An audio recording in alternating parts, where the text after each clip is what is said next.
Lo que vas a escuchar hoy no es una historia de terror inventada, es un caso real, un caso que durante años fue ignorado, minimizado e incluso silenciado. Una verdad tan dura que la gente prefería creer que era solo una leyenda urbana, pero no lo era. Y cuando la justicia finalmente empezó a mirar, todo cambió. Hoy vamos a ver todo lo que ocurrió y te aseguro que no podrás olvidarlo, ya que lo que se oculta en el día a día es lo más aterrador.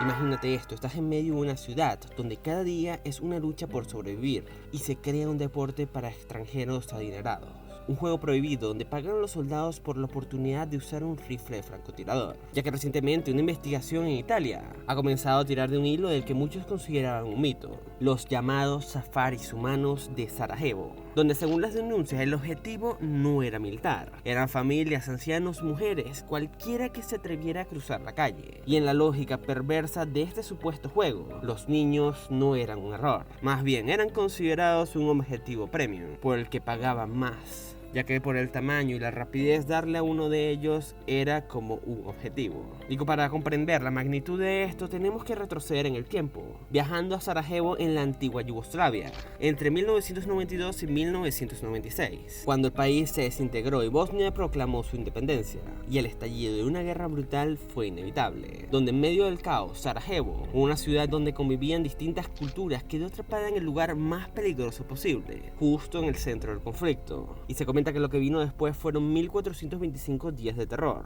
casi 4 años en los que las fuerzas serbo-bosnias desde las colinas mantuvieron a Sarajevo bajo castigo constante, quitándole la vida a miles de personas, desde las alturas a los que trataban de estar por el lugar. La ciudad quedó aislada, sin agua, sin luz, sin comida, y la vida diaria se volvió pura sobrevivencia. La gente quemaba libros, muebles o cualquier cosa para no congelarse, y el hambre era algo del día a día. Pero el terror más despiadado venía de las colinas. Francotiradores convirtieron la ciudad en un campo de tiro personal. Calles enteras se volvieron intransitables. Moverse para buscar agua en el río o conseguir algo de pan era arriesgar la vida. Los habitantes de Sarajevo aprendieron a correr, a moverse en zigzag y usar los edificios destruidos como escudos, donde la avenida principal, que era ancha y expuesta, se ganó un apodo que lava la sangre, ya que por tantos sucesos le empezaron a llamar la avenida de los francotiradores, ya que cruzarla era pura suerte. Los vehículos de la ONU a menudo solo servían como objetivo mientras los civiles corrían para salvarse. Durante esto se le quitó la vida a más de 11.500 personas, solo en Sarajevo, donde más de 1.600 eran niños, señalando que estas no eran accidentales. Este era el escenario, una ciudad convertida en una jaula, sus habitantes en presas y en un infierno, naciendo una idea aún más infernal, ya que mientras los ciudadanos luchaban cada día, un tipo muy diferente de visitantes comenzó a llegar a la zona, señalándose que no eran periodistas ni cooperantes, tampoco soldados, eran personas adineradas, supuestamente de países como Italia y con posibles conexiones en otros lados de Occidente, que venían a la guerra no como una tragedia, sino como una oportunidad, donde según las acusaciones los participantes de lo que se conoció como Sarajevo Safari, un término que encapsula la monstruosidad del concepto, la caza de seres humanos como deporte. Estos individuos, según diferentes investigaciones de periodistas, se clasifican como empresarios, abogados o profesionales con mucho dinero, que supuestamente compartían una pasión por las armas y una sed de adrenalina que el mundo civilizado no podía saciar.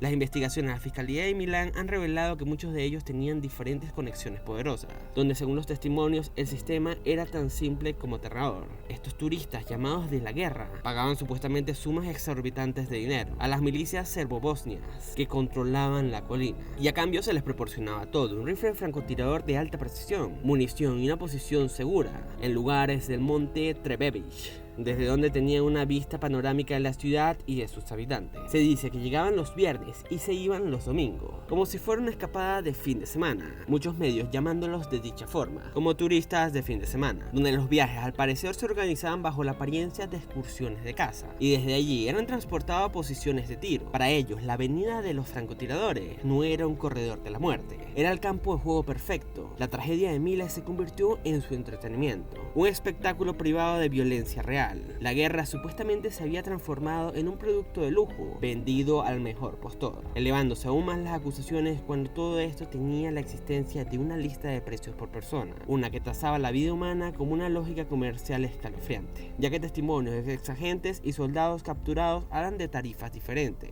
donde según lo descrito el precio podía variar dependiendo de la víctima, un hombre teniendo un costo, una mujer otro, y algunas fuentes mencionan que los ancianos, al ser el blanco más fácil, valían menos dinero. Las cifras que se indican en las investigaciones actuales hablan de pagos que oscilan entre 80.000 y 100.000 euros actuales por un fin de semana de lo que llamaban caza. Pero un detalle que llamó mucho la atención en todas estas acusaciones era el que revela una maldad pura, ya que se ponía una tarifa más alta para los niños, que como indicaba anteriormente, al ser rápidos y pequeños no era un objetivo fácil, señalando que tampoco algo que evitar, estableciéndolo como un objetivo premium, donde todo esto lo señala un francotirador serbobosnio capturado, que llegó a declarar diciendo que por qué desperdiciaba 2 balas si al quitarle la vida a un niño también se la quitaba la madre, porque ésta no iba a poder aguantar estar sin él. Una cosa sumamente perturbadora que ha llamado la atención alrededor del mundo, que hasta qué punto puede llegar la crueldad humana, siendo algo tan fuerte que durante años la idea de safaris humanas fue tratada como una leyenda urbana, demasiado monstruosa para ser cierta. La justicia bosnia archivó las primeras investigaciones por falta de pruebas. Para los tribunales serbios era un mito. Sin embargo, pieza por pieza la verdad comenzó a salir,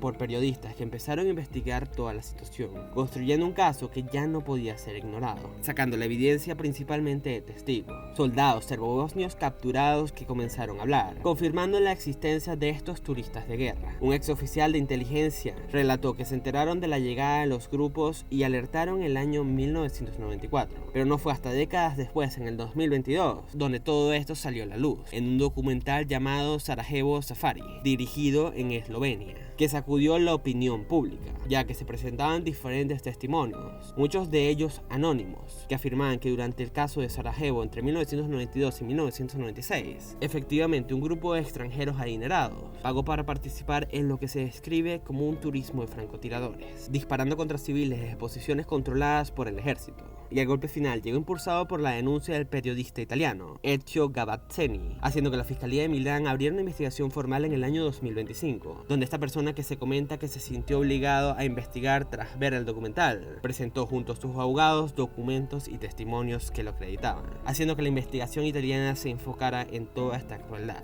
donde se indica que han salido documentos con supuestas rutas de viaje, que durante años lo que había sido un susurro horror se había convertido en un expediente judicial. Las leyendas urbanas finalmente tenían nombres, fechas y estaban bajo investigación, ya que durante lo ocurrido en Sarajevo, una ciudad que vio morir a más de 11.500 personas e incluido 1.600 niños, surgió una acusación tan perturbadora que muchos se negaron siquiera a pronunciar en voz alta, que civiles extranjeros adinerados pagaban por disparar a habitantes indefensos, transformando la guerra en un macabro safari humano. Y tras el fin de todo esto en 1996, siendo un caso que llamó la atención durante años, pero hasta el momento había sido considerado solo una historia de terror, una leyenda urbana de algo que posiblemente había ocurrido pero que nadie confirmaba, haciéndonos ver que posibles historias de terror o leyendas que vemos en el día a día, que se transmiten en los lugares que vivimos, que actualmente son totalmente comunes y corrientes y habitamos con tranquilidad, pueden representar el pasado de algo totalmente escalofriante, que aunque parezca un poco imposible, es real. Haciéndonos pensar hasta dónde puede llegar la maldad humana cuando consideran que la vida del otro ya no vale nada. ¿Tú qué crees? Deja tu opinión en los comentarios y suscríbete para más historias.